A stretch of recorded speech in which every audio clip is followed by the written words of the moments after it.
Merci, frère Neville. Que le Seigneur te bénisse abondamment. Et bonsoir, mes amis. C'est un grand privilège d'être de retour ici, dans ce bâtiment encore ce soir, et de sentir l'infaillible présence de notre Seigneur, comme il l'a promis. Maintenant, je sais que beaucoup d'entre vous sont restés pour le petit message de ce soir, et j'en suis très reconnaissant.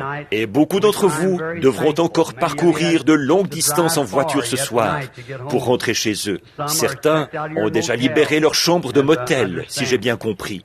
Nous allons essayer de ne pas vous retenir longtemps. C'est d'ailleurs pour cette raison que nous sommes venus tôt, pour pouvoir repartir tôt. Et maintenant, nous allons, aussitôt que possible, j'annoncerai quand nous allons peut-être commencer. J'ai reçu quelques appels cet après-midi. On veut savoir quand nous allons aborder ces livres ou ces chapitres. Je pense que, si le Seigneur le veut, j'aimerais, la fois prochaine, là, aborder les 7 sceaux de l'Apocalypse et les 7 sceaux naturels. Et puis, si nous finissons à temps, traiter des 7 sceaux qui sont sur le revers du livre. Voyez? Or ça pourrait prendre un peu de temps. Vous voyez, il y a 7 sceaux qui sont ouverts.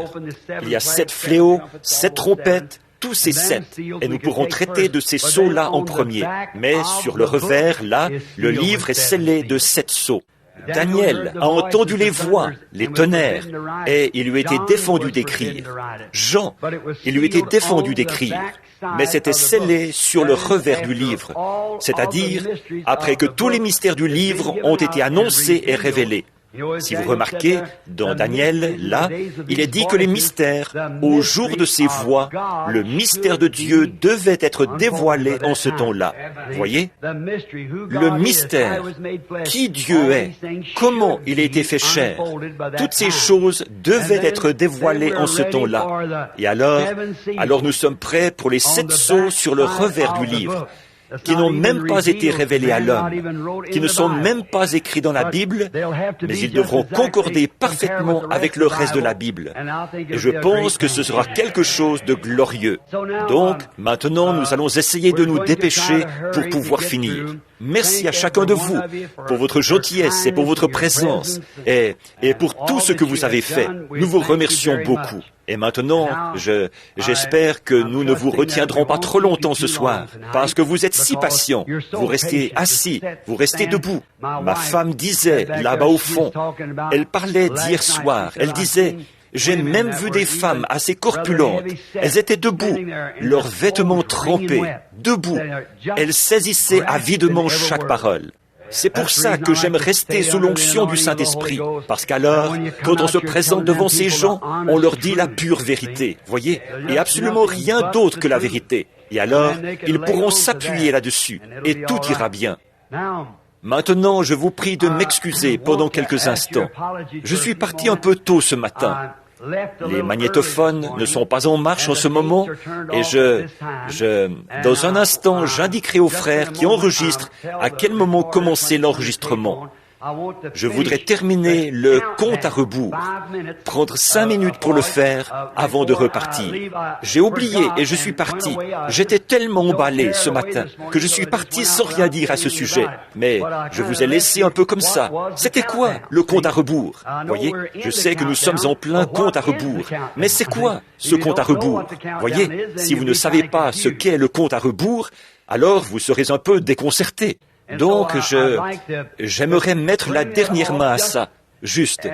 Essayez de parler sur le même ton que ce matin pour terminer cette bande maintenant, afin que la bande puisse sortir. Compte à rebours. Alors, si vous voulez bien m'excuser pendant un instant, je voudrais terminer cette bande. Me le permettez-vous, un instant seulement? Après quoi, nous commencerons l'autre. Alors les frères qui enregistrent, s'il vous plaît, mettez votre magnétophone en marche maintenant. De différents endroits, tout juste rentrés là, nous avons passé des moments merveilleux au cours des 3 derniers messages. Nous avons parlé au sujet de différentes doctrines et d'autres choses que nous avons exprimées. Je viens de me rappeler à l'instant que je dois laisser un petit espace ici pour que vous qui vous occupez de l'enregistrement, vous puissiez changer de bande. Je vais vous dire quand ce sera le moment de commencer l'enregistrement. Bien. Maintenant, je dois surveiller ceci. Ça semble être des manières de procéder bien artificielles, mais il faut que les frères produisent cette bande. Et ils ne doivent pas mélanger tout ça, sinon les gens là-bas, ils ne pourront pas comprendre. C'est pourquoi nous devons le faire de cette manière. Alors, si quelqu'un veut bien sortir du local et me faire signe, là, du junior, quand ils seront prêts à changer de bande. Merci beaucoup mes amis, je le répète, pour toutes vos gentillesses et tout. Très bien. Maintenant nous sommes prêts. Vous pouvez commencer l'enregistrement. Que le Seigneur vous bénisse. Nous sommes heureux d'être de nouveau ici, dans le tabernacle ce soir. La salle est bondée. Il y a beaucoup de monde. Debout ce soir encore. Alors que nous avons eu 3 jours ou 3 moments de réunion. J'aimerais bien que vous tous qui écoutez cette bande, s'il vous plaît, procurez-vous aussi la bande d'hier soir. Étudiez ça chez vous. Il est question de l'étape actuelle du ministère que le Seigneur m'a donné. Et plus particulièrement, j'aimerais que les ministres écoutent ça avant que j'aille à leur église et que je me rende chez eux. Donc, j'aimerais qu'ils aient ça. Bon, ce matin, nous avons traité du sujet « Compte à rebours ». L'Église prête pour le départ. Et maintenant, ce soir, Dieu voulant, nous traitons du sujet « Dans sa présence ». Et oh, combien nous remercions Dieu du privilège que nous avons de pouvoir venir dans sa présence. Mais d'abord, je voudrais que vous preniez tous avec moi, dans vos Bibles, le prophète Ésaïe, le chapitre 6 du prophète Ésaïe. Nous savons tous qu'Ésaïe était un prophète majeur et l'un des grands prophètes de son temps. Il est mort scié avec des scies, rendant ainsi témoignage en martyr à la puissance du Dieu Tout-Puissant. Dans le livre d'Ésaïe, au chapitre 6, je commence à lire au verset 5. Alors je dis, « Malheur à moi, car je vais peut-être commencer au verset 1. Excusez-moi un instant. Commençons au verset 1 et lisons jusque vers le verset 8. L'année de la mort du roi Osias, je vis le Seigneur assis sur un trône très élevé, et les pans de sa robe remplissaient le temple.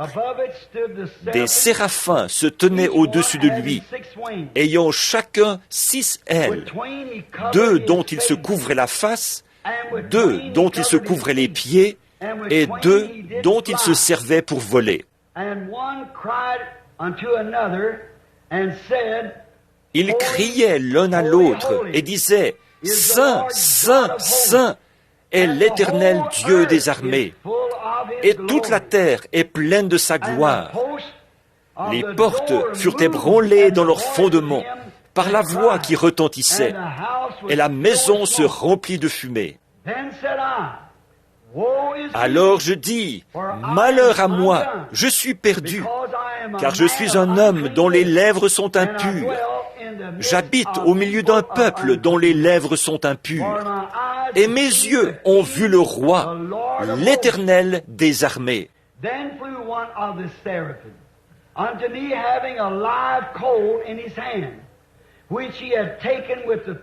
Mais l'un des séraphins vola vers moi, tenant à la main une pierre ardente, qu'il avait prise sur l'autel avec des pincettes. Il en toucha ma bouche et dit, « Ceci a touché tes lèvres, ton iniquité est enlevée, et ton péché est expié. » J'entendis la voix du Seigneur disant, « Qui enverrai-je ? Et qui marchera pour nous ? » Je répondis, « Me voici, envoie-moi. »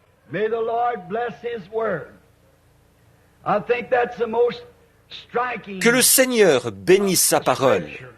Je trouve que c'est là une écriture des plus saisissantes. Nous constatons que dans la présence de Dieu, les hommes reconnaissent qu'ils sont pécheurs. Nous nous sentons peut-être très bien lorsque nous sommes ailleurs, à différents endroits. Nous avons l'impression d'être des gens très bien. Mais lorsque nous entrons dans la présence de Dieu, alors nous voyons combien nous sommes petits.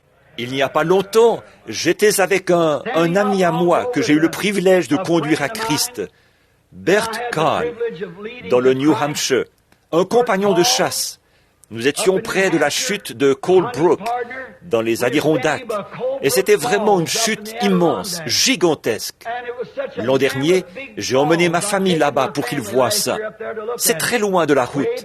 Il faut faire une randonnée pour arriver jusque-là. Et quand nous avons vu ces flots d'eau bleu-vert qui jaillissaient avec force des montagnes et qui dévalaient sur les rochers, Bert est resté là à me regarder. Il a dit, « Mince, Billy, un homme se sent petit comme ça, en montrant environ un demi-centimètre avec ses doigts. » J'ai dit, « C'est vrai, Bert. » La seule expérience qu'il avait eue pour ce qui est d'entrer dans la présence de Dieu, c'était de voir sa création. L'homme qui a écrit « Que tu es grand ». Je me demande s'il n'avait pas levé les yeux une nuit et regardé les étoiles, comme elles sont loin. Il y a quelques mois, frère Fred, frère Woods et moi, nous étions avec frère McAnally dans le désert de l'Arizona. Nous essayions de mesurer la distance d'une étoile à l'autre. Et comme elles étaient à des millions et à des milliards de kilomètres, on aurait dit qu'elles n'étaient pas éloignées de plus d'un demi-centimètre l'une de l'autre. Alors, nous nous sommes mis à réfléchir. Selon ce qui a été prouvé par la science à ce sujet, ces étoiles sont probablement plus éloignées l'une de l'autre que nous le sommes d'elles. Vous voyez ça? Alors nous constatons combien nous sommes petits, quand nous constatons combien il est grand et combien nous sommes prêts en entrant dans sa présence. Pour une raison ou pour une autre, entrer dans la présence de Dieu a toujours produit un grand effet sur les gens.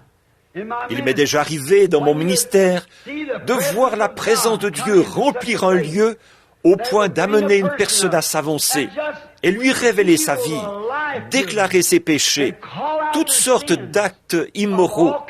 Et les gens étaient alors plongés dans un silence sacré, au point qu'ils sortaient de la ligne de prière avant même qu'ils se soient avancés pour qu'on prie pour eux. Ils se précipitaient vers l'autel et se mettaient en règle avec Dieu avant de venir dans sa présence. Vous voyez, il y a quelque chose qui fait que, quand on entre dans la présence de Dieu, ça provoque des choses. J'ai vu des personnes qui étaient étendues sur des lits de camp et sur des civières. Ce soir-là, à Mexico, quand ce petit bébé gisait mort sous une couverture, la petite maman espagnole l'a amené à l'avant, ou plutôt, la petite maman mexicaine l'a amené à l'avant. Quand ils ont vu, plusieurs milliers de personnes là-bas l'ont vu. Ils étaient peut-être 50 ou 75 000 réunis là, qui ont vu ce petit bébé mort revenir à la vie. Des femmes se sont évanouies. Les gens, les mains en l'air, criaient à tue-tête. Pourquoi? Ils se sont rendus compte qu'un être humain ne pouvait pas faire ça, qu'ils étaient dans la présence du Dieu Tout-Puissant. Et ça a provoqué quelque chose.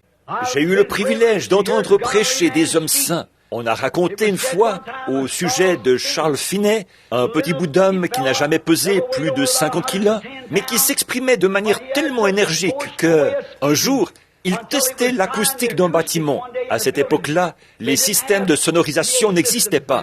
Et un homme qui faisait des travaux de réfection en haut, au balcon, ou en haut sur le toit du bâtiment, a entendu cet homme qui entrait.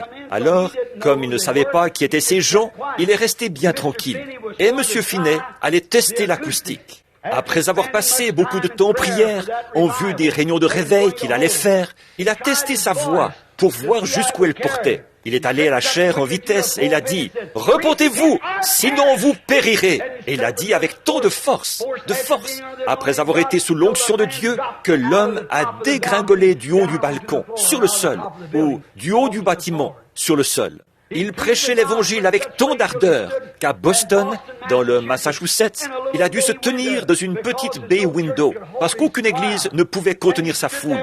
Il se tenait là à déployer une énergie si puissante et il prêchait l'enfer comme un lieu si affreux que les ouvriers, avec leurs paniers sous le bras, s'effondraient dans la rue, implorant la miséricorde à grands cris, dans la présence de Dieu.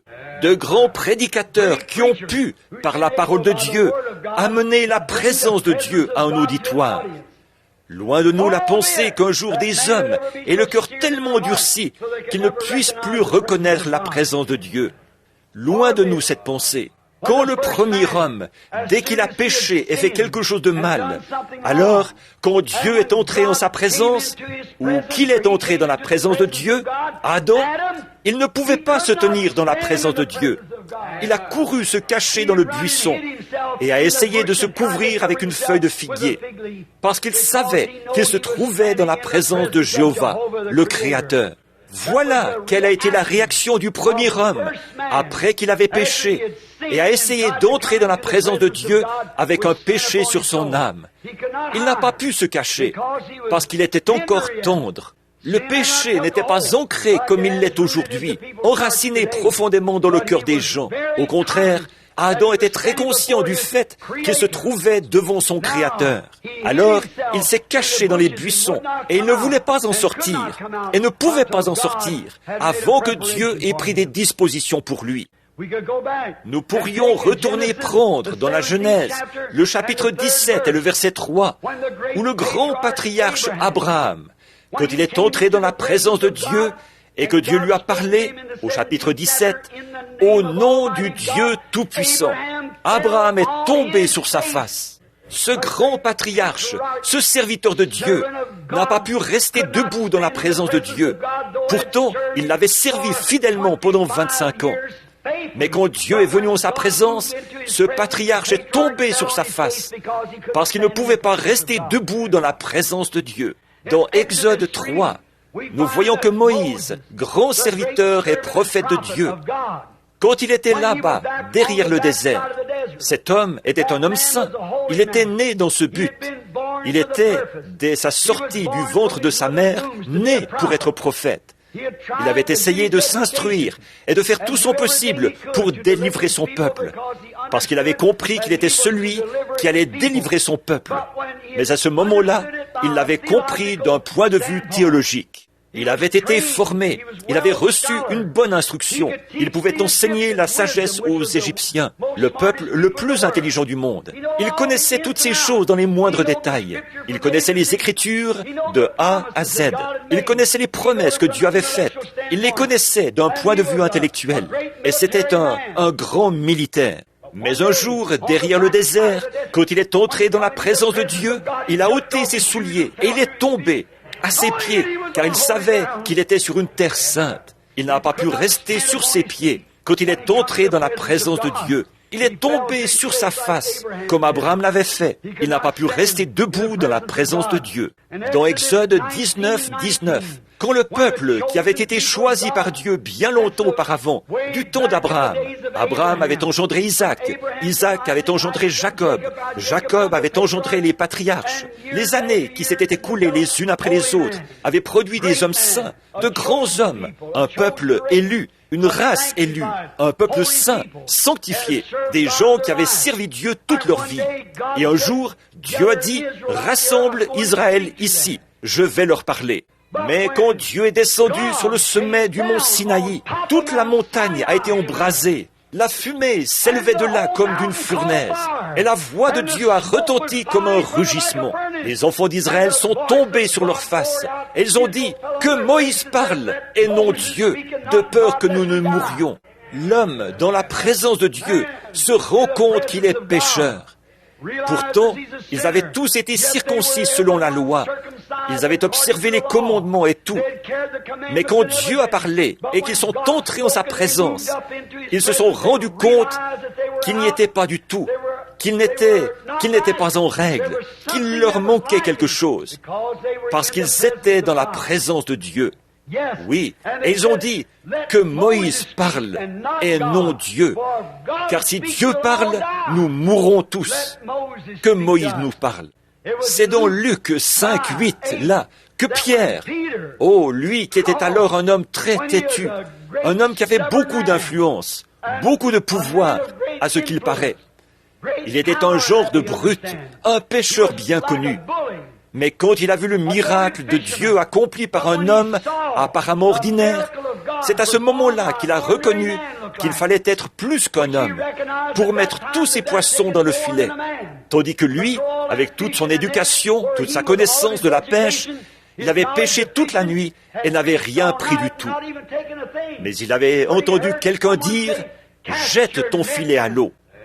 Et quand il s'est mis à tirer, il y avait là une grande quantité de poissons. Il s'est rendu compte qu'il était un homme pécheur. Il a dit, « Retire-toi de moi, ô Seigneur, parce que je suis un homme pécheur. » Qui a dit ça? Saint Pierre, dans la présence de Dieu, a demandé à Dieu de se retirer de sa présence parce qu'il a reconnu qu'il était pécheur. Abraham a reconnu qu'il était fautif. Adam a reconnu qu'il était fautif. Lui, qui était le Fils de Dieu, il a reconnu qu'il était fautif. Moïse a reconnu qu'il était fautif. Israël, eux qui étaient une église et une nation, ils ont reconnu qu'ils étaient fautifs. Retire-toi de moi, parce que je suis un homme pécheur. Il n'a pas essayé de dire, moi je suis saint et digne de recevoir ceci. Il a dit, je suis un homme pécheur. Une fois, un homme religieux, prétentieux, imbu de toute la théologie qu'il avait pu recevoir sous les enseignements d'un grand docteur appelé Gamaliel. Son nom était Saul de Tarse, que nous connaissons sous le nom de Paul. Religieux jusqu'au bout des ongles. Il connaissait toute leur religion, jusque dans les moindres détails. Il était pharisien, né de pharisien, et hébreu, né d'hébreu. Il était un homme éminent, un érudit, intelligent, habile, instruit. Il prétendait avoir connu Dieu dès le berceau.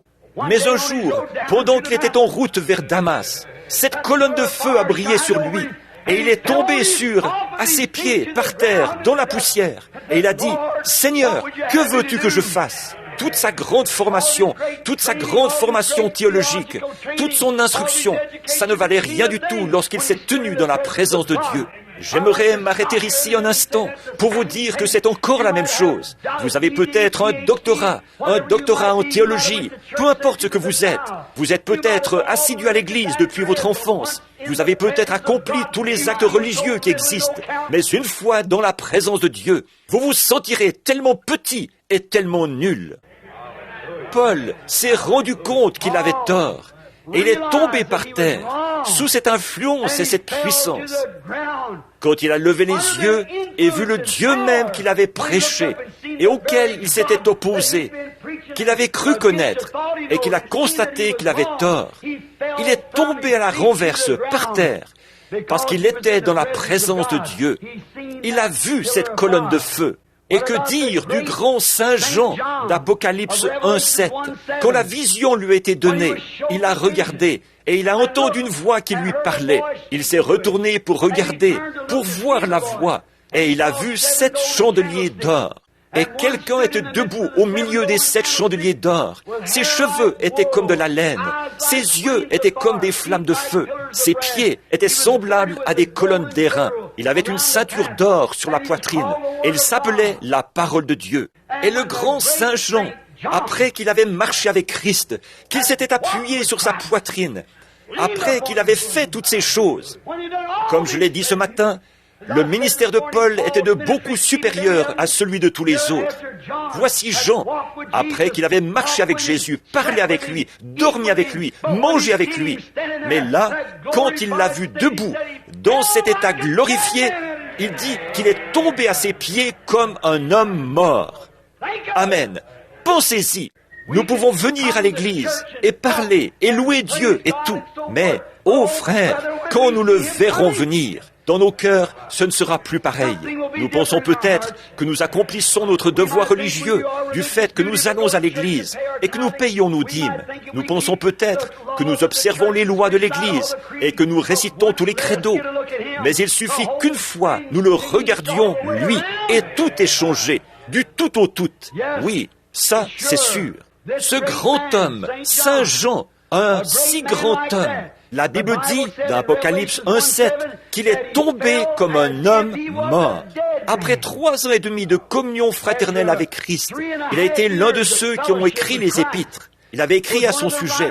Il avait mangé à la même table que lui. Il avait dormi sur le même lit que lui.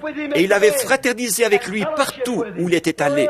Mais là, quand il s'est retourné pour le voir, il n'y avait plus de vie en lui. Il est tombé comme un homme mort, sur le sol ou par terre. Bien, nous voyons Ésaïe dans Ésaïe 6:5, comme nous venons de le lire. Ce grand et puissant prophète, il est l'un des plus grands prophètes de la Bible. Il y a 66 livres dans la Bible, il y a 66 chapitres dans Ésaïe. Ésaïe commence à la Genèse, le milieu d'Ésaïe présente le Nouveau Testament, la fin d'Ésaïe présente le millénium. Exactement, la Genèse, le Nouveau Testament et l'Apocalypse. C'est parfait. Ésaïe a été l'un des prophètes majeurs. Mais un jour, il s'était reposé sur Osias, le grand roi. Osias lui avait été ôté et il était déprimé. C'était un bien brave homme. C'était un homme juste et bon. Puisque ce roi, juste, un bon roi, l'avait reconnu comme un homme saint et l'avait gardé dans son temple. Ésaïe avait des visions, il était prophète. Ésaïe prêchait la parole, il était ministre. Ésaïe était un homme saint. Mais un jour, dans le temple, il est tombé en extase et il a vu la gloire de Dieu. Il a vu les anges qui avaient des ailes dont ils se couvraient la face, des ailes dont ils se couvraient les pieds et des ailes dont ils se servaient pour voler. Il criait « Saint, Saint, Saint est le Seigneur Dieu, le Tout-Puissant ». Ce prophète s'est rendu compte qu'il n'était rien. Il a dit « Malheur à moi, car je suis un homme dont les lèvres sont impures. » Un prophète, un des plus puissants prophètes de la Bible, l'un d'entre eux. « Je suis un homme dont les lèvres sont impures, et j'habite au milieu d'un peuple dont les lèvres sont impures. Malheur à moi, car je vois la gloire de Dieu. » Et il a dit que lorsque cet ange a crié, les poteaux du temple ont été ébranlés. Frère, ça vous fera... Ce ne sera pas seulement les poteaux du temple qui seront ébranlés, mais les cieux et la terre tout entiers seront ébranlés quand il reviendra. Les montagnes s'enfuiront et la mer disparaîtra. Avec ces cris, « Cachez-nous devant la face de celui qui est assis sur le trône !» Ce sera un temps terrible. Je te le dis, mon ami pécheur, tu ferais mieux de t'examiner. C'est vrai. Alors, Ésaïe a dit, « Malheur à moi ! Je suis un homme dont les lèvres sont impures, et j'habite au milieu d'un peuple impur. Et ces gens ont les lèvres impures. » Maintenant, souvenez-vous, si des hommes d'une telle sainteté ont reconnu qu'ils étaient pécheurs dans la présence de Dieu, que feront le pécheur et l'impie en ce jour-là? Que feront les gens qui ont assisté à ces réunions? Que feront les gens qui ont vu la puissance de Dieu, qui ont entendu le compte à rebours de la parole, qui ont vu Dieu se manifester, et, sans l'ombre d'un doute, toutes les Écritures accomplies, mais qui essayent, malgré tout, d'aller au ciel sans être nés de nouveau et sans avoir reçu le Saint-Esprit. La Bible dit, si le juste se sauve avec peine, que deviendront le pécheur et l'impie? Dans quelle situation allons-nous nous trouver si nous voyons Dieu se dévoiler sous nos yeux et que nous voyons la gloire de Dieu exactement comme ces hommes-là l'ont vu? Et si des hommes de cette trempe-là ont poussé des cris, des prophètes et des sages sur lesquels se fonde la parole, si eux ont poussé des cris, sont tombés à la renverse et se sont écriés « Je suis un homme dont les lèvres sont impies ». Impureté. Ça va se passer comment alors pour l'homme qui ne veut même pas confesser ses péchés? Ça va se passer comment pour l'ado qui ne veut pas confesser ses péchés à lui ou ses péchés à elle? Ça va se passer comment pour l'homme au cœur dur qui croit en savoir plus long sur la création de Dieu que Dieu lui-même? Qu'arrivera-t-il à l'homme qui a passé toute sa vie à essayer de démontrer la fausseté de la Bible? Ce gars-là, que deviendra-t-il? Pensez-y. Ceci, c'est de l'évangélisation. C'est le temps où il faut ébranler les gens. C'est le temps dont Dieu a parlé, disant qu'il viendrait un temps qu'une fois, il avait ébranlé le mont Sinaï, mais qu'il y aurait de nouveau un ébranlement, où il ébranlerait non seulement le mont Sinaï, mais il ébranlerait tout ce qui peut être ébranlé. Mais avez-vous remarqué le reste de ce passage de l'Écriture? Mais nous recevons un royaume inébranlable. Alléluia! Tout ce qui peut être ébranlé sera ébranlé. Les cieux seront ébranlés, la terre sera ébranlée. Les cieux et la terre passeront, mais cette parole ne passera jamais. Car sur ce roc, je bâtirai mon église, et les portes du séjour des morts ne prévaudront jamais contre elle. Tout ce qui peut être ébranlé sera ébranlé. Mais nous recevons un royaume qui est la parole de Dieu lui-même, et Dieu est sa parole. Il ne s'ébranle pas lui-même. Amen. Oh là là! Mais nous recevons un royaume inébranlable. Il ne peut pas être ébranlé, a dit Paul, l'écrivain hébreu. Une personne pareille et un homme pareil, en un moment pareil, et ce qu'ils ont ressenti. Et nous aussi, nous avons nous-mêmes vu la gloire de Dieu, comme ces hommes-là l'ont vu. Certainement, nous l'avons vu. Nous avons vu la gloire de Dieu comme Abraham l'a vu. Nous avons vu la gloire de Dieu comme Moïse l'a vu. La même colonne de feu, la même puissance de Dieu, le même Christ qui se révèle, qui montre ce qu'il est, qui tient sa parole en ce dernier jour. Alors, comment pouvons-nous venir en ce lieu et marcher, prendre cela autant à la légère? Comment pouvons-nous marcher comme ça, rester attachés à nos credos et à nos dénominations et ne pas accepter la parole de Dieu? Ça va se passer comment pour nous en ce jour-là? Il va nous arriver quoi à nous après que nous avons vu la gloire de Dieu? Certains se tiennent à l'écart et se moquent de cela. Certains en rient. Certains appellent cela du fanatisme. Certains appellent cela de la télépathie mentale. Certains appellent cela Belzébul. Certains appellent cela telle ou telle chose. Comme dit le vieux proverbe, les insensés marchent avec des souliers cloutés là où les anges craignent de poser les pieds. C'est vrai. L'insensé dit en son cœur, il n'y a point de Dieu, après avoir vu Dieu manifester si parfaitement par sa propre parole, pas par un credo, mais par sa parole. Il piétine cela et s'en moque. C'est un insensé. En effet, c'est Dieu est la parole, et Dieu s'est manifesté clairement devant lui. C'est un insensé, dit la Bible. Ça va se passer comment pour lui, quand il devra se présenter là-bas? Ce sera terrible pour cet homme-là, en ce jour-là. L'impie. Les pécheurs repentis, par contre, eux, ils n'ont aucune crainte. Oh non! Un pécheur qui se repent, il sait qu'il y a un sacrifice sanglant qui l'attend pour prendre sa place. C'est ce qui m'apporte la consolation. J'ai vu la gloire de Dieu. J'ai senti sa puissance.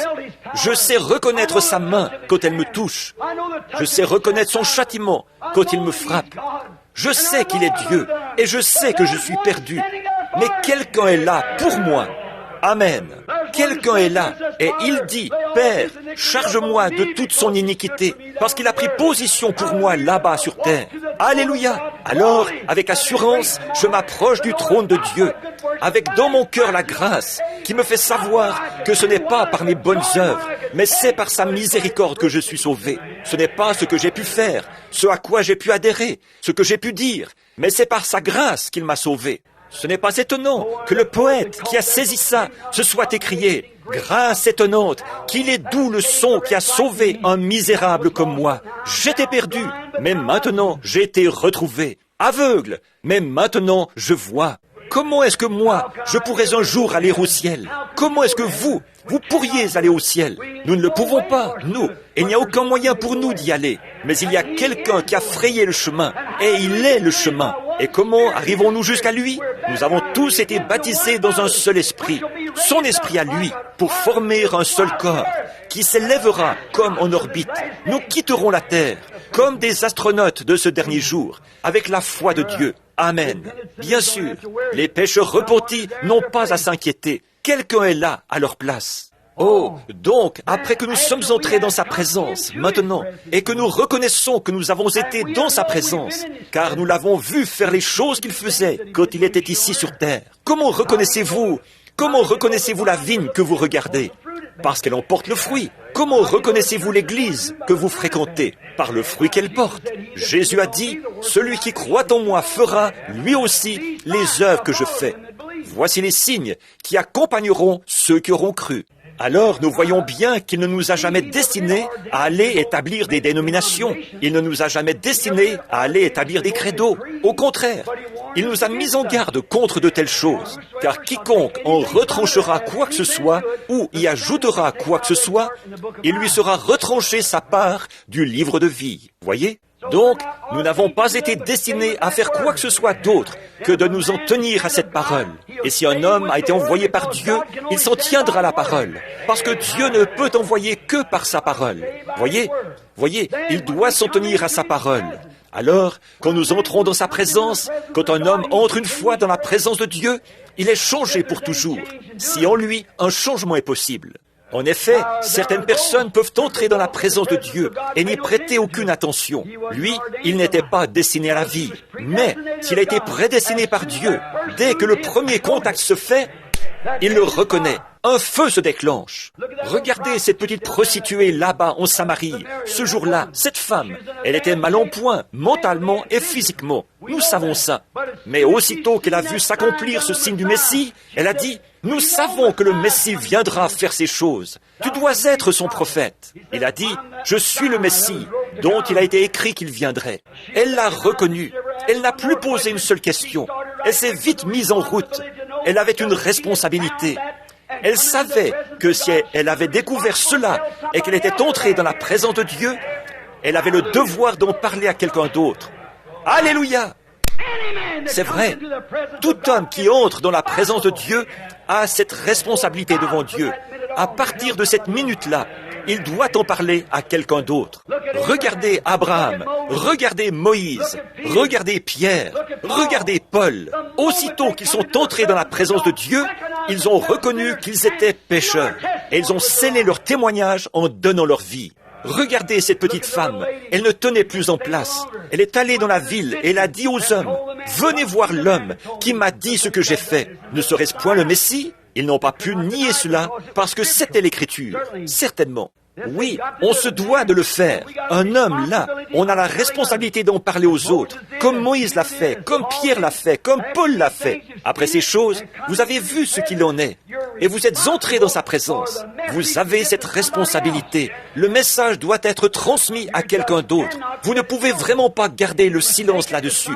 Vous devez l'apporter à quelqu'un d'autre. Je me rappelle une sœur âgée qui était ici dans le temps, la mère de frère Graham Snelling. Elle s'asseyait ici à l'église. Elle chantait « Je viens de traverser, je cours, je cours, je cours, je viens de traverser et je ne tiens plus en place. » Elle venait de découvrir quelque chose. Je suis allé à une petite église de gens de couleur, ici, à Louisville, et ils étaient tous debout, ils chantaient « Je monte le chemin du roi, je viens le trouver, et je me suis engagé sur ce chemin. » Il y a quelque chose qui fait que, quand vous trouvez Christ, vous ne pouvez plus vous taire. Jusqu'à la fin de vos jours, vous êtes une personne changée. En effet, lorsque la vie et la vie se rencontrent, cela produit une lumière éclatante. C'est vrai. Lorsque l'ampoule est connectée avec le fil, si l'ampoule est en bon état, elle va forcément répandre de la lumière. Lorsque le courant et l'ampoule s'unissent, tout ce qu'elle peut faire, c'est diffuser la lumière. Elle ne peut pas faire autrement. De même, quand un homme ou une femme ont été prédestinés à la vie éternelle et qu'ils voient le courant de Dieu passer dans l'ampoule, cette ampoule répandra de la lumière partout où elle le pourra. Vous n'êtes peut-être qu'une ampoule de 10 watts, tout au plus, mais vous allez diffuser toute la lumière que vous avez. Si vous n'êtes pas une 500 watts, diffusez la lumière d'une 10 watts. Répandez votre lumière, que votre lumière luise ainsi devant les hommes, afin qu'ils voient vos bonnes œuvres et qu'ils glorifient le Père qui est dans les cieux. Oui, monsieur. Lorsqu'un homme entre en contact avec Dieu, il reconnaît qu'il ne vaut rien. Comment un homme peut-il marcher comme ça, en se vantant de son importance et de tout ce qu'il a pu faire, alors qu'il n'est rien? Il n'est rien au départ. Un jour, à Memphis, de le Tennessee, ou à... Je ne pense pas que c'était à Memphis. C'était à l'un des endroits, là-bas. J'étais avec frère Davis. Je faisais des réunions de réveil. C'était peut-être à Memphis. Et nous sommes allés dans un stade. Et ils avaient là, ce n'était pas un stade, c'était un genre de musée d'art. Et ils avaient là les grandes statues qu'ils avaient acquises, provenant de différentes régions de la terre, représentant Hercule et différentes choses et ce que de grands artistes avaient peint. Et puis, ils présentaient là l'analyse d'un homme qui pesait 70 kilos. Savez-vous quoi? Combien il vaut? 84 cents. C'est tout ce qu'il est. 84 cents. C'est la valeur de tous les éléments chimiques dont il est composé. Il contient juste assez de lait de chaux pour asperger un nid de poule. Il contient un tout petit peu de calcium, un peu de potasse. Le tout se vendrait 84 cents. Mais nous prenons bien soin de ces 84 cents et nous les dorlotons. Il y avait 2 jeunes hommes qui se trouvaient là, et l'un a regardé l'autre. Il a dit, « Jim, on ne vaut pas grand-chose, hein ?» Il a dit, « Non, vraiment pas, Jean. » J'ai dit, « Mais un instant, les gars, vous avez en vous une âme qui vaut 10 000 mondes, qui peut être rachetée par la puissance de Dieu. Il suffit de l'accepter. » L'homme, quand il voit ces choses, il a la responsabilité d'en parler à d'autres. Je l'ai vu quand j'étais encore tout jeune. J'y ai consacré toute ma vie. Mon seul regret, c'est que je n'ai qu'une seule vie. Je souhaiterais en avoir 10 000. Même si j'avais une éternité, je voudrais toujours en parler aux gens, parce que c'est la chose la plus glorieuse que j'ai jamais trouvée. Si vous lisez dans Ézéchiel 33, au chapitre 33 d'Ézéchiel, une sentinelle avait été placée sur une tour, et cette sentinelle avait toute la ville sous sa responsabilité. Amen. Maintenant, réveillez-vous, réveillez votre conscience spirituelle un instant, pendant que je m'arrête sur ce passage de l'Écriture. Cette sentinelle devait être un homme formé à ça. Il fallait qu'il sache ce qu'il fait, car à quelque distance qu'il soit, dès qu'il se pointait, que l'ennemi se pointait, il pouvait le détecter. Il pouvait reconnaître leur marche, il pouvait reconnaître leur couleur, il pouvait reconnaître leurs hommes de troupe. Aussi loin que les yeux humains puissent voir, lui, il voyait tout ça. Et il était au-dessus de tous les autres, parce qu'il avait été formé pour reconnaître l'ennemi. Et Dieu le rendait responsable du sort de toute la ville. Sentinelle, que dis-tu de la nuit? Alléluia! C'est comme ça que sont les soldats de Dieu aujourd'hui. Ils sont formés dans la parole. Quand surgit quelque chose qui présente une touche de raffinement, qui présente autre chose que l'Écriture, ils avertissent leur assemblée. Tout ce qui n'est pas la Bible, tout ce qui n'est pas de Dieu, comme d'avoir des soupers où on sert de la soupe, des soirées dansantes et tout le reste, pour payer les pasteurs. Ces pratiques-là sont mauvaises. Jouer au loto et avoir des soirées de cartes dans les églises, c'est mal. Et la vraie sentinelle sur la muraille, celui qui est déjà entré dans la présence de Dieu, s'il n'est pas sur la muraille, s'il est seulement censé être sur la muraille, cette muraille-là n'est peut-être pas plus haute que le reste de l'assemblée. Mais s'il est la sentinelle qu'il faut, Dieu l'élève très haut, dans des sphères que les autres n'atteignent jamais. Mais il veille sur le troupeau, et Dieu exige ça de lui. L'homme de Dieu qui est dans la présence de Dieu et qui sait que Dieu est Dieu, qui sait que Dieu tient sa parole et qui regarde Dieu se manifester, faire son devoir et tenir sa parole. Alors peu importe combien d'organisations ou de dénominations cherchent à démolir cela, lui, il reconnaît les hommes de troupe de l'ennemi. Amen. Il sait ce qu'il faut dire à l'assemblée, la vraie sentinelle. Si nous avons confessé qu'il existe, si nous avons été dans sa présence et que nous avons confessé nos péchés, ils sont effacés du livre de son souvenir. Personne d'autre que Dieu ne peut faire ça. Bon, vous pourriez me faire n'importe quoi, je vous pardonnerai, mais je m'en souviendrai. Si moi, je vous faisais quelque chose, vous me pardonneriez, mais vous vous en souviendrez. Mais Dieu, lui, il peut pardonner et oublier. Réfléchissez à ça. Ne s'en souvient même plus. Amen. Ça me fait du bien.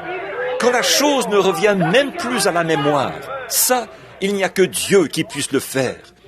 Il n'y a que Dieu qui puisse faire ça.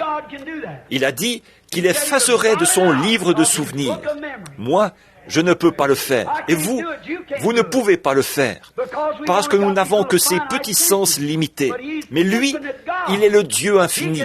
Il peut carrément oublier que cette action-là a été commise. Amen.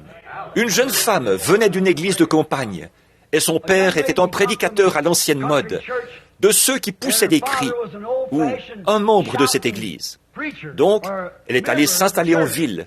Elle s'est mise à frayer avec les femmes de là-bas. Elle s'est mise à faire comme elle et à suivre la mode.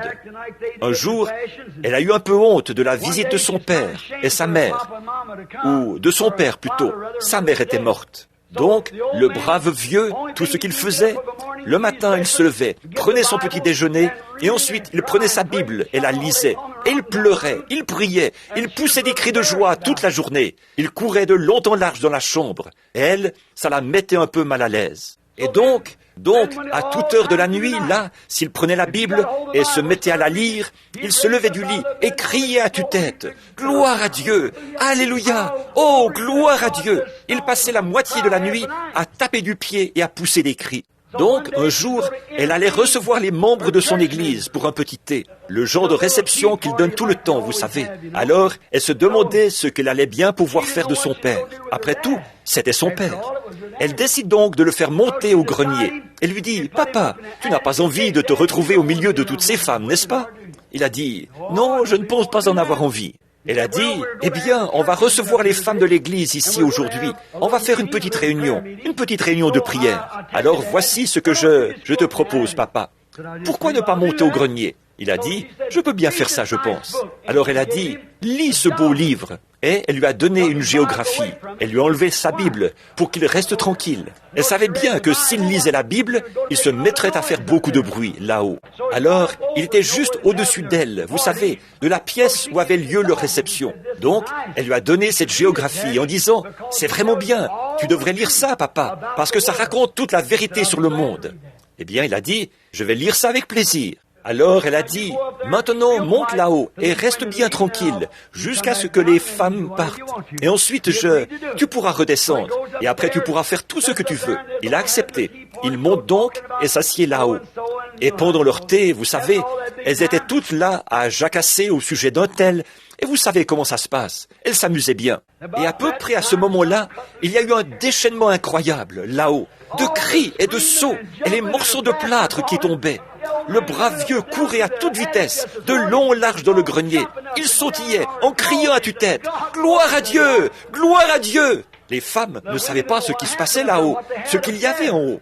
Alors le voilà qui descend les escaliers. Il arrive à toute vitesse. Elle a dit, « Papa, c'est une géographie que je t'ai donnée à lire. » Il a dit, « Oui, je sais. Tu sais, il a dit, « J'ai lu dans cette géographie ici qu'il y a des endroits dans la mer où il n'y a pas de fond. » Et il a dit, « Hier, j'ai lu dans la Bible là. » Il a dit qu'il a mis mes péchés dans la mer de l'oubli. Gloire à Dieu!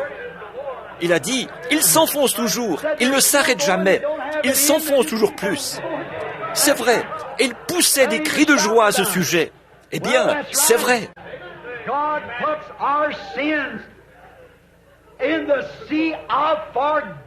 Dieu met nos péchés dans la mer de l'oubli, il les efface, et c'est comme si ce n'était jamais arrivé. Oh là là! Alors nous nous tenons là, par la grâce de Dieu, par Jésus-Christ, notre Seigneur, pur et saint, aussi saint que lui était saint, parce qu'il ne me voit pas quand je me présente là. Il voit son propre Fils. La seule manière pour lui de voir, il ne peut pas me voir, parce que je suis en son Fils, et il ne voit que son Fils. N'est-ce pas merveilleux? Nous n'avons plus à penser au péché. Tout est disparu. C'est sous le sang. Oui, monsieur. Nous n'avons plus à nous tracasser à ce sujet. C'est complètement sorti de la mémoire de Dieu. Il ne s'en souvient même plus. Ésaïe, ce prophète puissant, quand il a confessé ses péchés, il a dit, « Malheur à moi, car je suis un homme dont les lèvres sont impures. » Un prophète. Je suis un homme dont les lèvres sont impures, et mon assemblée est impure. Voyez, les gens à qui je prêche, ils sont impurs. Je suis impur. Et malheur à moi. Mais voici un groupe d'anges descendus de la gloire de Dieu qui repoussent les nuages. Je regarde là-haut et je vois les pans de sa robe qui remplissent le ciel tout entier. Et j'observe ces anges qui n'ont jamais su ce qu'est le péché. Ils n'ont jamais même su ce qu'est le péché. Et là, dans la présence de Dieu, de deux ailes, ils se couvrent la face. De deux ailes, ils se couvrent les pieds. Et ils ont deux ailes dont ils se servent pour voler. Et ils crient jour et nuit. Saint, Saint, Saint est le Seigneur Dieu. Il y a de quoi sentir son manque de sainteté, n'est-ce pas? Alors, qu'est-ce qu'il a fait? Il a dit, malheur à moi. Et quand il a confessé ses péchés et qu'il a dit, malheur à moi, l'ange est allé prendre les pincettes. Il a pris un charbon ardent, ce qui représentait le Saint-Esprit et le feu.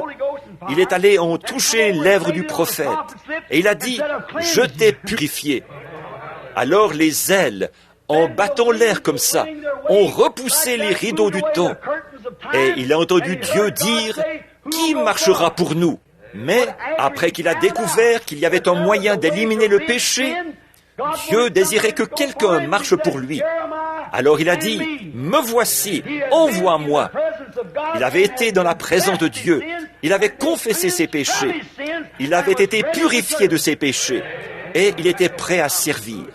Amen. Comme le poète qui a saisi ça l'a exprimé, des millions se meurent dans le péché et la honte. Entends leurs cris tristes et amers. Dépêche-toi, mon frère, va vite à leur secours. Réponds-lui sans tarder, « Maître, me voici ». Quand je pense à l'Afrique, à l'Inde et partout dans le monde, des millions de païens crient et implorent la miséricorde. Mais qui ira? Pas leur remettre un tract, mais leur apporter Jésus-Christ, quelqu'un qui est dans sa présence, comme Moïse, qui pourra descendre là-bas leur montrer ce qu'est une vraie délivrance. Pas les faire adhérer à une église, ou leur faire serrer la main à quelqu'un et adopter un credo, mais apporter la délivrance à leur âme. Un homme saint et bon. Oui, Ésaïe a confessé ses péchés et il a été purifié. Après que Jacob avait lutté toute la nuit, là, en train de confesser ses péchés, vous vous rappelez le lieu où il se trouvait? Il a été appelé Péniel. P-E-N-I-T-E-L. Péniel. Le mot Péniel en hébreu signifie la face du Dieu Tout-Puissant. Jacob, le petit escroc, avait fui tout. Son nom était Jacob, ce qui signifie supplantateur, c'est-à-dire trompeur. Il avait fui toute sa vie, loin de Dieu. Mais après être entré une fois dans la présence de Dieu, à Péniel, devant la face de Dieu, il s'est saisi de Dieu et a refusé de le laisser aller. Oh Dieu, nous avons besoin de plus de Jacob. Il a tenu bon devant la face de Dieu, dans la présence de Dieu. Il est resté là jusqu'au lever du soleil. Dieu a dit, « Laisse-moi aller, car le soleil se lève. » Et il est resté là, devant la face de Dieu, jusqu'au lever du soleil. Mais il est reparti justifié et sauvé. Ah! Oh, c'était vraiment fantastique. Donc, de savoir qu'il avait lutté jusqu'au bout. En effet, il avait eu des signes venus de Dieu. Il avait eu des songes au sujet de Dieu. Mais cette fois-là, il avait été devant la face de Dieu, dans la présence de Dieu. Pensez-y, mes amis. Maintenant, nous allons faire vite. Dans la présence de Dieu, un homme est changé. Jacob a été changé. Il pouvait maintenant marcher avec Dieu. Oui, il était un homme différent de celui qu'il était lorsqu'il est parti là-bas. Le combat était maintenant terminé. Oui, monsieur. Et il s'est mis à bâtir un autel. Il n'avait pas l'habitude de bâtir des autels, vous savez. Mais je vous assure que quand on entre dans la présence de Dieu, on a envie de bâtir un autel quelque part. On a envie de trouver un endroit où on pourra prier. Il a bâti un autel. Il avait été purifié. Dieu avait gagné. Et Jacob a été changé de Jacob, supplantateur, en Israël, un prince puissant devant Dieu. C'est ce qui est arrivé à Jacob. Le supplantateur, le trompeur, l'injuste, l'impie, le trompeur, qui avait trompé son frère, qui avait, pour ainsi dire, volé à son frère le droit d'aînesse. Il l'avait obtenu par un moyen déloyal. Quel trompeur! Il a trompé son beau-père. Il a mis des branches de peuplier, ce qui a produit des veaux tachetés. Quand les vaches portantes venaient là, regardaient ça, et les brebis, elles voyaient ces branches tachetées et mettaient bas des petits tachetés, qui avaient des taches de naissance à cause de ça. Trompeur! Il a trompé son propre beau-père. Il a trompé sa mère, trompé son père, trompé son frère. Mais après être entré une fois dans... C'était un escroc. Il était en fuite partout où il allait. Il était toujours en fuite devant Dieu. Il était en fuite devant son frère. Mais quand il est entré dans la présence de Dieu, il a reconnu qu'il était un pécheur. Qu'est-ce qu'il a fait? Qu'est-ce qu'il a fait? Il a vu la possibilité qui s'offrait à lui. Il s'est trouvé en présence de quelque chose auquel il n'avait même jamais pensé auparavant. Et il est resté là jusqu'à ce que tous ses péchés aient disparu. Oh là là! Dieu l'a amené en sa propre présence. Dieu trouve un moyen d'amener les hommes en leur présence, après quoi ils prennent leurs décisions. Certains fuient loin de lui, certains accourent vers lui. S'ils ont été prédestinés à la vie, ils y croient, ils s'y accrochent. Sinon, ils cherchent à s'éloigner et ils disent « Il n'y a rien de vrai là-dedans. » Voyez? Et ça, c'est l'homme qui est perdu. L'homme qui confesse son péché recevra son pardon. Si vous cachez votre péché, vous ne prospérerez point. Non. Donc, Jacob, lorsqu'il, vous savez, le lendemain, il a rencontré Ésaü son frère. Là, il n'avait plus besoin de son aide. Il n'avait plus besoin de ses armées. Son occupation maintenant, c'était de bâtir des autels. Il ne craignait plus Ésaü. Psaume 16, 8. David a dit, « Je garde l'Éternel sous mes yeux. » C'est une bonne chose à faire. Psaume 16, 8. « Je garde l'Éternel sous mes yeux. » Afin qu'il ne soit pas dans la confusion. Il désirait être conscient de sa présence. C'est pourquoi David a dit, « Je garde constamment l'Éternel devant moi. » En effet, moi, David, je garde l'Éternel devant moi, afin d'être toujours conscient de la présence de Dieu. N'est-ce pas que ce serait une leçon valable pour chacun de nous ce soir? Gardez l'Éternel devant nous, afin d'être conscient de sa présence. Faites-le passer avant tout. Pourquoi? Faites-le passer avant tout, devant vous. Pourquoi? Alors, vous ne pécherez pas. Quand vous êtes conscient que vous êtes constamment dans la présence de Dieu, quand vous êtes conscient que Dieu est présent, vous surveillez ce que vous ditent. L'homme, quand il pense que Dieu est absent, il jure, il convoite les femmes, il vole, triche, ment, il se permet n'importe quoi, quand il pense que Dieu ne le voit pas. Mais faites-le entrer dans la présence de Dieu, il arrête tout de suite. Voyez? Et David a dit, « Je mets l'Éternel constamment devant moi. » C'est une bonne chose. Ce n'est pas étonnant que Dieu ait déclaré qu'il était un homme selon son cœur. L'homme se permet tout quand il pense que Dieu n'est pas prêt. Mais quand il est conscient que Dieu est prêt, avez-vous déjà remarqué le pécheur? Lorsqu'une personne sainte s'approche, il arrête de jurer, s'il a un tant soit peu de respect. Voyez, il ne fait pas les plaisanteries grossières qu'il aurait faites. Voyez, il s'abstient parce qu'il sait qu'il est dans la présence de Dieu, puisque Dieu habite dans le tabernacle de son peuple. Voyez, David, après avoir fait ça, il a dit, « Mon cœur sera dans la joie. » J'aimerais que vous le lisiez, le psaume 16. « Mon cœur sera dans la joie et mon corps repose en sécurité. » Pourquoi? Mon cœur sera dans la joie parce que j'ai toujours Dieu sous mes yeux. Et mon corps repose en sécurité. Si je meurs, je serai ressuscité, car il ne permettra pas que son sein voie la corruption, et il n'abandonnera pas son âme dans le séjour des morts. Voyez, quand David a mis Dieu devant lui, et qu'il était conscient qu'il était constamment dans la présence de Dieu, cherchez premièrement le royaume de Dieu. Maintenant, écoutez, Église. Je vous aime, et je veux que vous m'écoutiez là, comme frère Macaulay avait coutume de dire, là je vais dire quelque chose. Mettez toujours le Seigneur devant vous, et ne faites rien que vous ne feriez pas en sa présence, parce qu'il veille sur vous. Voyez, le Seigneur campe autour de ceux qui le craignent. Il reste là, tout près de vous, et il sait tout ce que vous faites. Et vous devez reconnaître cela. Quand vous êtes sur le point de dire un mensonge, ne le dites pas. Souvenez-vous, Dieu vous écoute. Si vous êtes sur le point de faire une petite tricherie, ne la faites pas. Dieu vous regarde. Si vous êtes sur le point de prendre son nom en vain, ne le faites pas. Dieu vous écoute. Si vous êtes sur le point de fumer une cigarette, il vous observe. Voyez? Il y a un chant que nous avions l'habitude de chanter. Tout le long du chemin vers la véritable demeure de l'âme, il y a un œil qui te surveille. À chacun de tes pas, ce grand œil est éveillé. Il y a un œil qui te surveille. Souvenez-vous, faites comme David. Mettez le Seigneur constamment devant vous. Alors votre cœur sera dans la joie et votre chair reposera avec espérance. Car il l'a promis. Oui, monsieur, il savait qu'il ressusciterait parce que Dieu l'avait promis. Très bien. Quand on entre dans sa présence, on est changé. On n'est plus jamais le même. Regardez, tout au long des âges, les hommes de tous les milieux. Regardez Abraham. Vous dites, eh bien, une vie changée, ça, ce n'est que pour les ministres. Oh non, une vie changée, c'est pour tout le monde. Voyez, Abraham, là, était fermier. Mais quand il a entendu la voix de Dieu lui parler et qu'il a eu cette vision, à partir de ce moment-là, il était un homme changé. Il s'est séparé de sa parenté, de tous ses camarades. Et il a marché comme un pèlerin et un étranger dans un pays étranger jusqu'à la fin de sa vie, habitant sous des tentes, parce qu'il confessait ouvertement qu'il cherchait la cité dont Dieu était l'architecte et le constructeur. Il savait qu'il y avait un Dieu et qu'il y avait une cité quelque part, dont Dieu était l'architecte et le constructeur. C'est ce que nous dit Hébreux 11, qu'il cherchait la cité dont Dieu était l'architecte et le constructeur.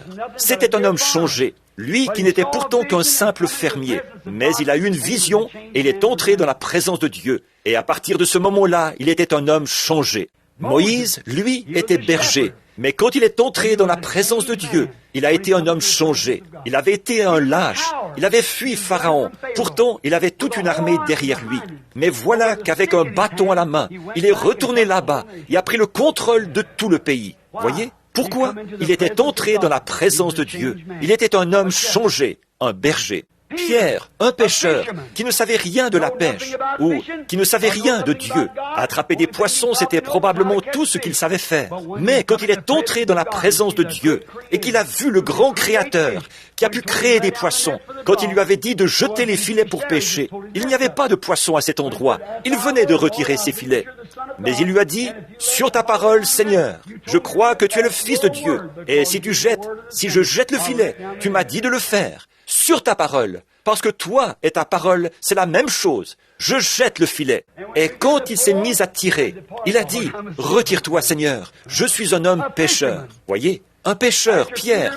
Après avoir rencontré Christ, il n'a plus jamais été le même. Après, il était tellement fidèle à Dieu que les clés du royaume lui ont été données. Oui, monsieur. Paul, un pharisien prétentieux, instruit et formé dans toute la religion du monde d'alors, un des érudits les plus reconnus du pays. Mais quand il s'est trouvé en présence de cette colonne de feu, un jour, du Dieu qu'il avait persécuté par ignorance. C'était un pharisien. Il ne croyait pas que Dieu était un homme. Il savait que Dieu était la colonne de feu. Elle avait conduit son peuple hors d'Égypte. Elle avait été avec eux depuis le début. Mais quand il a vu cette colonne de feu, il est tombé sur sa face. Et il a entendu une voix qui a dit, « Saul, pourquoi me persécutes-tu » Il a dit, « Qui es-tu, Seigneur » Il a dit, « Je suis Jésus. » Il était un homme, celui qui a dit, « Comment avez-vous été baptisé » Il avait été dans la présence de Dieu. À partir de ce moment-là, il était un homme changé. Il avait été dans la présence de Dieu. Ça change un homme. Charles G. Finney, un avocat, un grand avocat de Philadelphie. Mais quand il est entré dans la présence de Dieu, il a abandonné ses études de droit et il est devenu l'un des prédicateurs les plus puissants que ce pays ait jamais eu. Un prédicateur, parce qu'un jour, il est entré dans la présence de Dieu.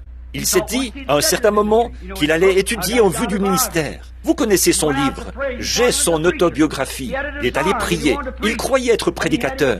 Il avait ce désir. Il voulait prêcher et il avait préparé quelques sermons qu'il essayait de prêcher. Un jour, il a quitté son cabinet pour aller prier. Il est allé dans les bois. Il s'est agenouillé derrière un vieil arbre abattu par le vent. C'est là qu'il allait chaque après-midi. Très religieux, mais il ne croyait pas à cela. Deux femmes de l'Église lui disaient toujours, « Monsieur Finney, nous prions pour que vous receviez le Saint-Esprit. » Il disait, « Je l'ai, le Saint-Esprit. » Il disait, « Je suis prédicateur. » Elle disait, « Monsieur Finney, vous êtes un grand homme et vous avez une très bonne maîtrise de la parole, mais vous avez besoin du Saint-Esprit. Nous prions pour vous. » De gentilles petites femmes. Donc, il a continué comme ça.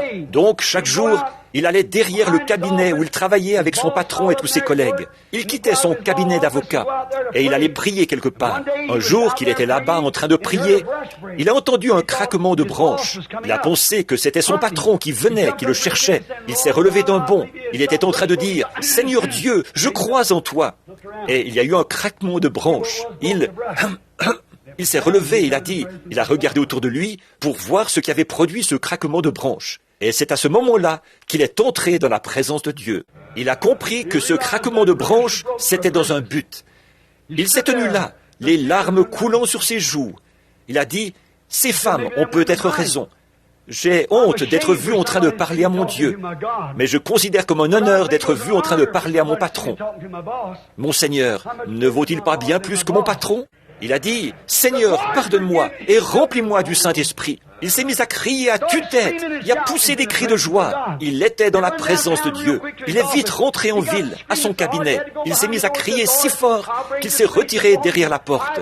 Il a dit, « Seigneur, je vais jeter un opprobre sur toi. Cache-moi ici jusqu'à ce que ça me passe. » Pourquoi ? Il était entré dans la présence de Dieu. C'était un homme changé. Les sermons qu'il avait l'habitude de prêcher, il prêchait ces mêmes sermons et des âmes s'avançaient à l'autel. Voyez, il avait été dans la présence de Dieu. Moody, un petit cordonnier qui savait à peine son alphabet. C'est vrai, sa grammaire laissait à désirer. Quelqu'un lui a dit un jour, « Votre grammaire laisse vraiment à désirer, Monsieur Moody. Il a dit, mais je gagne des âmes avec.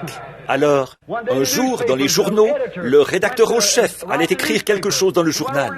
Il est allé voir comment cet homme arrivait à captiver des foules dans de telles conditions. Une espèce de petit homme, chauve et tout, la barbe qui descendait très bas, du genre bedonnant. C'était un homme qui ne payait vraiment pas de mine. Donc, ce journal lui a fait toute une critique. Ça disait, je ne vois vraiment pas ce que qui que ce soit peut trouver d'intéressant chez Dwight Moody. Ça disait, il est laid, sa voix est criarde, il a la barbe qui lui descend jusqu'à la taille, il est chauve comme une citrouille. Et ça disait, comment est-il possible que quelqu'un aille là-bas trouver quoi que ce soit d'intéressant chez Moody? Donc, l'organisateur des campagnes Moody est tombé sur cet article. Il a dit, « Regardez, Monsieur Moody, je vais vous lire ça. » Moody n'aurait pas été capable de le lire lui-même.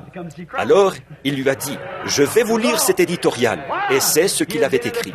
Moody s'est contenté de hausser les épaules. Il a dit, « Bien sûr que non, c'est Christ qu'ils viennent voir. » Un point, c'est tout. Pourquoi? Il avait été dans la présence de Dieu. Lui qui autrefois avait fabriqué des semelles de chaussures qui allaient être usées par les gens, il chaussait maintenant les gens de l'évangile de la préparation. Pourquoi? Il était dans la présence de Dieu. C'est vrai. Une petite femme, un jour, est entrée dans la présence de Dieu. Elle était aussi coupable qu'on peut l'être. En un instant, lorsqu'elle s'est rendue compte qu'elle était dans la présence de Dieu, tous ses péchés ont été pardonnés. Elle était aussi pure et aussi blanche qu'un lys. Oh là là, je pourrais nommer encore bien d'autres personnes là, mais le temps ne le permettrait pas. Mais je voudrais parler un peu de moi-même. Aurait-on pu trouver plus méprisable que moi? J'étais où? Issu d'une famille d'ivrognes, issu d'une famille de meurtriers, issu d'une famille de contrebandiers d'alcool. Et vous le savez tous, vous savez quel genre de réputation nous avions ici. Les gens ne nous parlaient pas dans la rue. J'allais en ville, je me mettais à parler à quelqu'un. Personne ne voulait me parler, à moins qu'il n'y ait personne autour. Il me parlait, et si quelqu'un d'autre arrivait, il me plantait là. Et je restais là à pleurer. Non, ce n'est pas vrai, ce n'est pas possible, c'est mal ça. Mais un jour, je suis entré dans la présence de Dieu. Il m'a changé et a fait de moi un fils d'une autre espèce. Sa grâce m'a fait entrer dans sa présence. Jamais je n'ai eu envie d'en sortir. Ça fait maintenant 30 et quelques années que j'y suis. Je n'ai pas envie d'en sortir. J'ai l'assurance que j'y serai toujours. La mort elle-même ne me séparera jamais de sa présence. Non, je serai avec lui pour toujours. Quand j'ai vu pour la première fois sa présence, j'ai crié comme Ésaïe, « Malheur à moi !» Alors il a étendu sa main de grâce sur moi. J'ai été une personne changée. Le petit renégat qui autrefois sortait et faisait n'importe quoi, et tout a été changé. Et depuis ce moment-là, j'ai été son enfant. Depuis ce moment-là, j'ai désiré consacrer toute ma vie à son service. Si seulement je pouvais avoir 10 000 vies de plus à lui consacrer. Celle-ci est maintenant passablement usée. 53 années se sont écoulées. Environ 33 d'entre elles, ou 32 d'entre elles, ont été vécues au service de l'Évangile. J'aimerais avoir encore 1000 ans à y consacrer. Pourquoi? Une fois que je suis entré dans sa présence et que je me suis rendu compte que quelqu'un aimait celui qui n'était pas aimable, que quelqu'un m'aimait alors que personne d'autre ne m'aimait, que quelqu'un se souciait de moi alors que personne d'autre ne se souciait de moi. J'ai entouré sa croix de mes bras, je l'ai serré contre moi, et alors moi et lui sommes devenus un. Et à partir de ce moment-là, je l'ai aimé. Il a taché ma poitrine et mon cœur de son sang, en me touchant et en me pardonnant mes péchés. Et ce soir, je suis heureux d'être l'un des siens. Je désire ne jamais quitter ce lieu céleste, bien que le tentateur ait souvent cherché à me convaincre. Mais je suis en sûreté dans l'attente de Dieu. Son amour et sa grâce me rendent heureux. Et je vis dans le cœur des Alléluia. Oh, ça réjouit mon cœur. Je le recommande à toutes les personnes abattues. Je vous le recommande, à vous qui n'avez pas d'espérance, vous qui n'avez jamais été dans sa présence. Tout ce que vous devez faire, c'est confesser vos péchés et vous rendre compte que vous avez tort. Et ce soir, Dieu a établi cet ange appelé le Saint-Esprit. C'est lui qui ôtera tous vos péchés. Alors, vous vous écrierez, « Seigneur, me voici, envoie-moi ». Alors, vous lèverez les mains et vous chanterez, « Je le louerai, je le louerai, je louerai l'agneau meurtri, que tout peuple le glorifie, car son sang lave tous les péchés. Je l'aime, pas vous, vivre dans sa présence. Lorsque je suis monté en chair ce matin, je me sentais vraiment indisposé, vraiment souffrant, à cause, la semaine dernière, j'étais dans le Kentucky, avec quelques amis intimes qui sont assis ici. Si je restais là-bas très longtemps, ils me tueraient, c'est sûr. On me gâte à mort. Quelques-unes des meilleures cuisinières que j'ai jamais rencontrées dans ma vie. Et quand je suis plein, complètement gavé, frère Branham, vous prendrez bien un peu de ceci. Et c'est tellement bon que j'essaye de faire descendre ça de force. J'avais l'estomac tellement chargé que je n'arrivais même plus à bouger. Je n'arrivais pas à dormir. Je me levais et je marchais un peu. Et ce matin, quand je suis arrivé, je ne me sentais pas très bien. Mais dès que je suis entré dans sa présence, c'était réglé. C'était réglé. Tout a disparu à ce moment-là. C'est vrai. Oh, vivre dans sa présence. I will praise him. I will praise him. Praise the Lamb for sinners slain. Give him glory, all ye people, for his blood has washed away each stain. Inclinons maintenant la tête.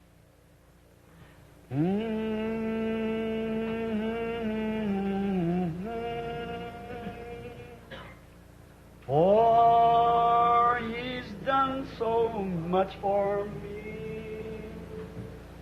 He's forgiven my transgression, and his blood has washed my sin. I will praise him. I will praise him.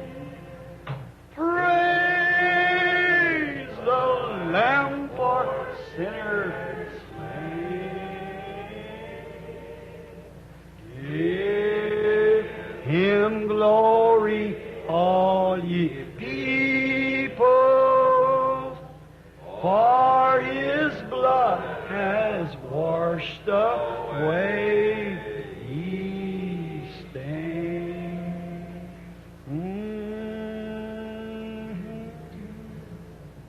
Maintenant, si vous êtes ici ce soir, et je sais que sa présence est ici.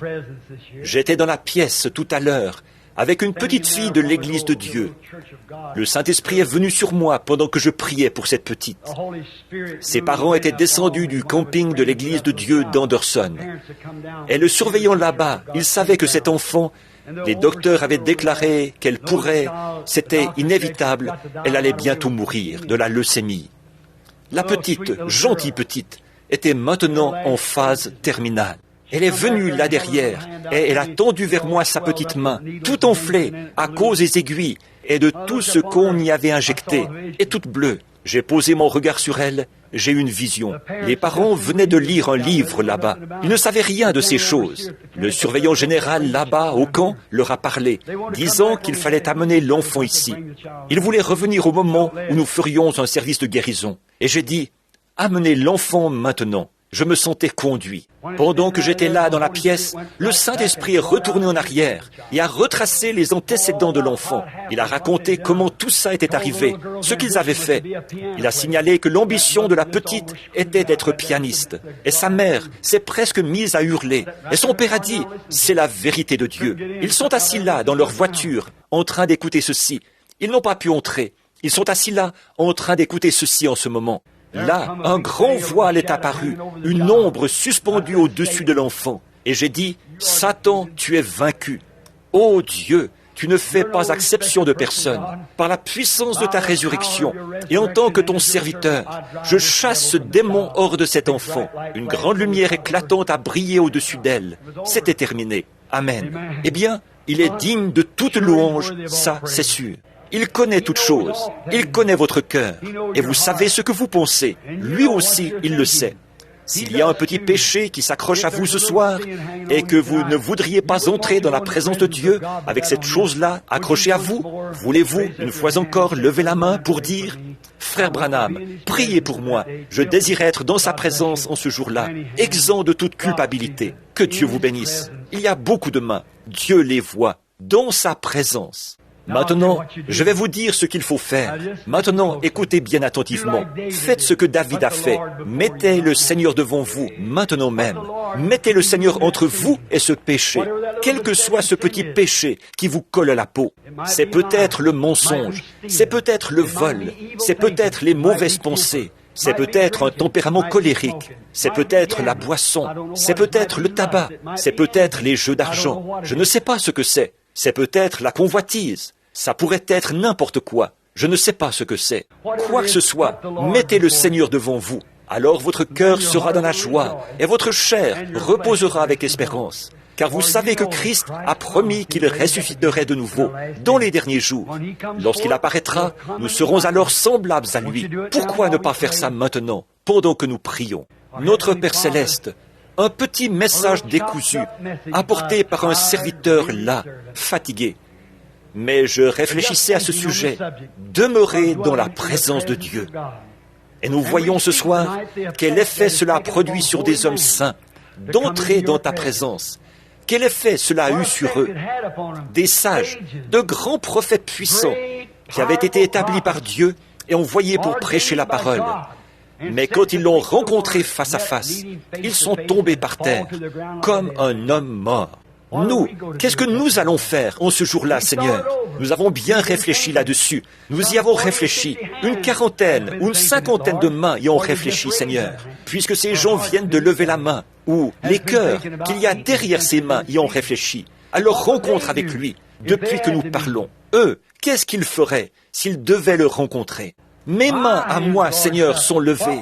Qu'est-ce que je vais faire? En effet, Père, je commets beaucoup de fautes. Je viens de confesser mon péché ce matin devant l'Église, comme je te l'ai confessé au sommet de la montagne l'autre matin, quand il faisait grand vent et qu'il neigeait. Et là-haut, au sommet de la montagne, oh, combien j'ai crié à toi, et je t'ai supplié de me pardonner ma stupidité. Et combien j'appréhendais de venir devant mes frères, alors que certains d'entre eux me considèrent comme ton serviteur prophète.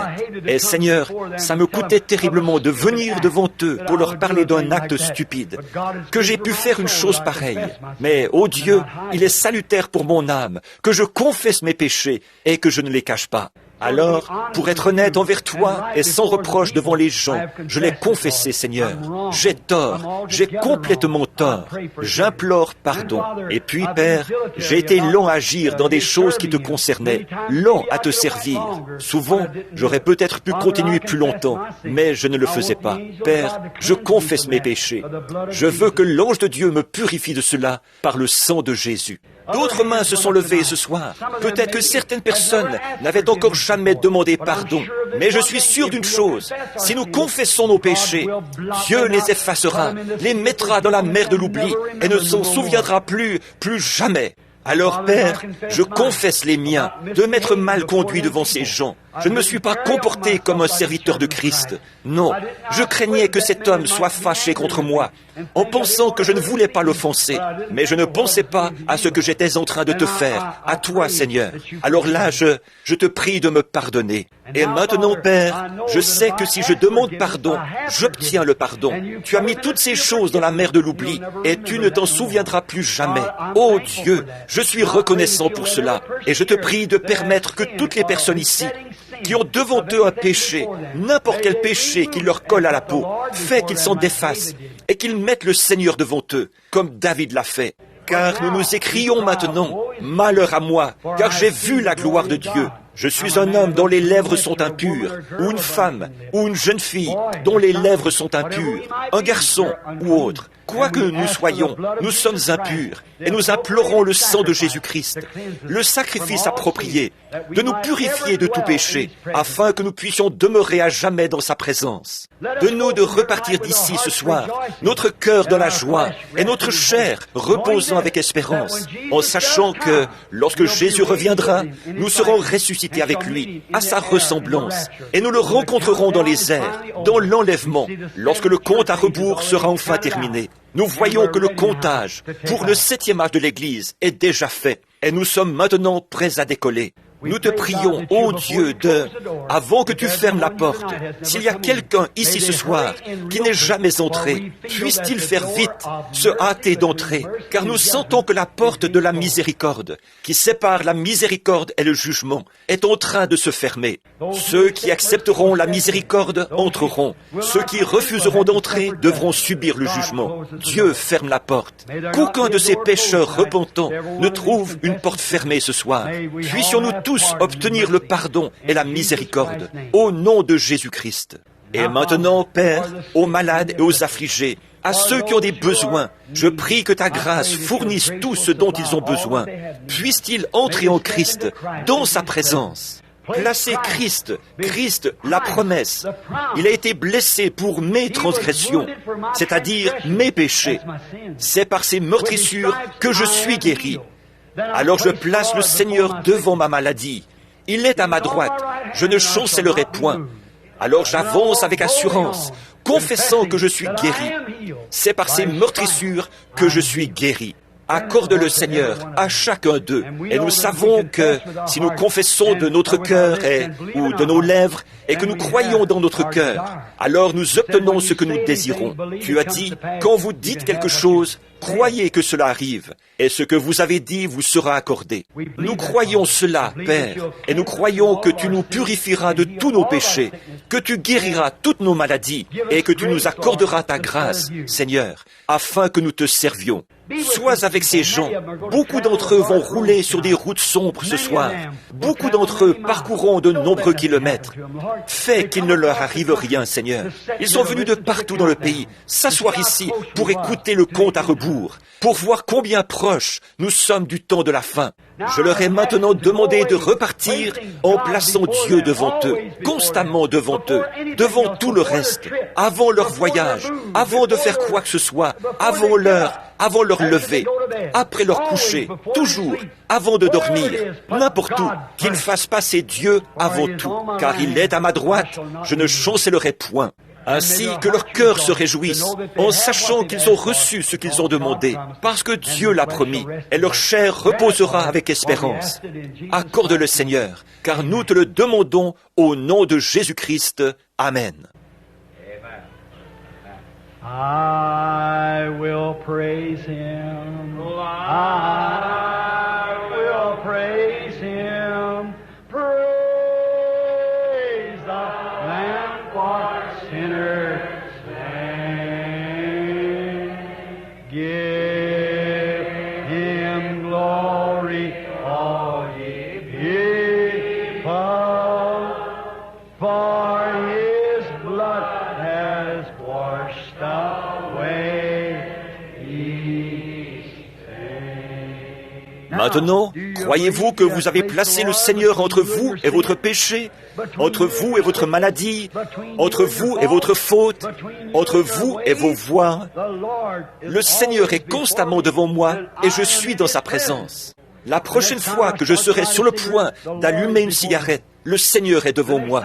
La prochaine fois que je serai sur le point de convoiter, le Seigneur est devant moi. La prochaine fois que je serai sur le point de dire quelque chose de mal, le Seigneur est devant moi. La prochaine fois que je serai sur le point de dire une méchanceté, le Seigneur est devant moi. Et je ne chancellerai point. Amen. Je vais vivre dans sa présence chaque jour, dans mes rapports avec les gens, chaque jour dans mes conversations. Je vais marcher comme si le Seigneur est devant moi, parce que ce soir, je l'ai mis devant moi. Je ne chancellerai point.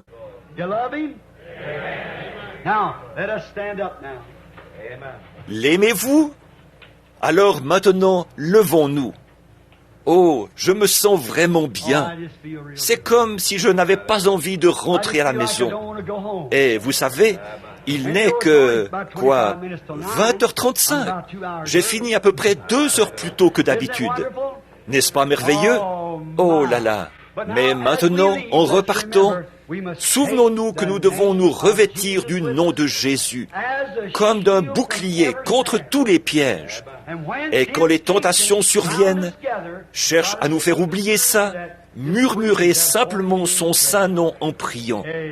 The name of Jesus with you, child of sorrow and of woe.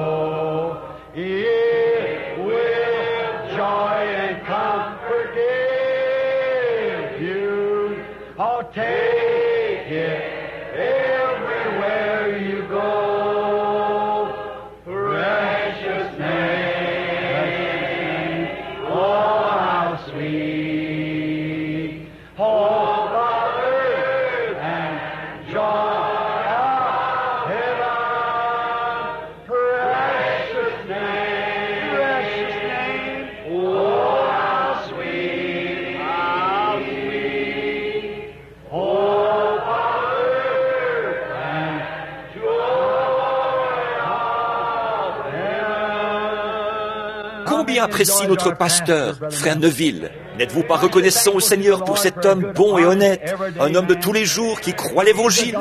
Et il fait un travail vraiment formidable, en obéissant au commandement de Dieu, en prêchant la parole et en veillant à ce que cette grande atmosphère spirituelle règne dans l'Église en tout temps. Souvenez-vous, je suis descendu par la côte Est, j'ai traversé le Sud, je suis remonté par la côte Ouest, j'ai traversé le Canada, et je n'ai pas rencontré une seule église qui soit aussi spirituelle que cette église ici. Elles se sont dégradées, oui, soit qu'elles sont tombées dans le fanatisme, ou qu'elles se sont embarquées dans toutes sortes de galères, ou qu'elles sont tellement froides qu'on ne peut plus les remuer.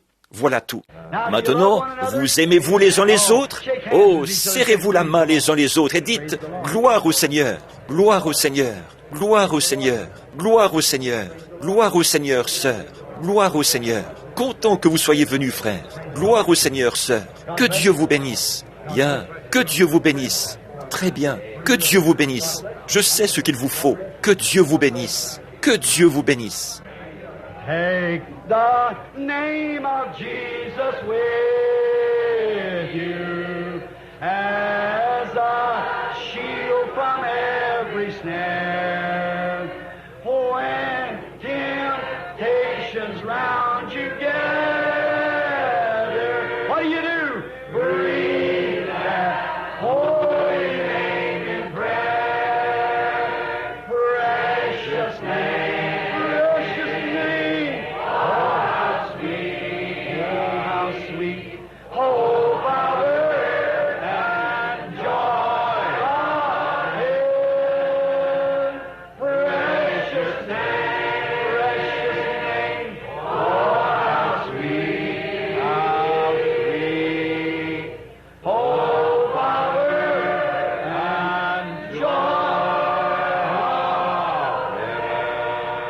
Inclinons maintenant la tête, tout doucement.